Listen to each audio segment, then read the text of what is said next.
প্রিয় দর্শক, আমরা দেখাচ্ছি ঠাকুরনগরের নরোত্তম বাবুর বাড়িতে যেভাবে ভক্তরা বিশ্রাম নিচ্ছেন তার আংশিক চিত্র আমরা দেখাচ্ছি।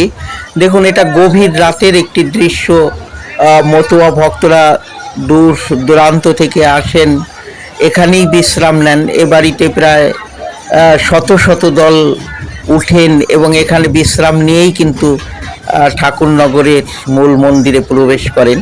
তো সেই দৃশ্য আমরা দেখাচ্ছি। দেখুন, রাতের বেলা এভাবেই ভক্তরা বিশ্রাম নেন। আমরা সেই দৃশ্য চ্যানেল আনন্দের পর্দায় দেখাচ্ছি। এভাবেই সারা রাত জেগে থাকেন। এর একটা আলাদা অনুভূতি রয়েছে। ঠাকুরনগরের লক্ষ লক্ষ ভক্ত সমাগমের মধ্যে অনেকেই রাতটা কাটান এভাবেই। সেই দৃশ্য চ্যানেল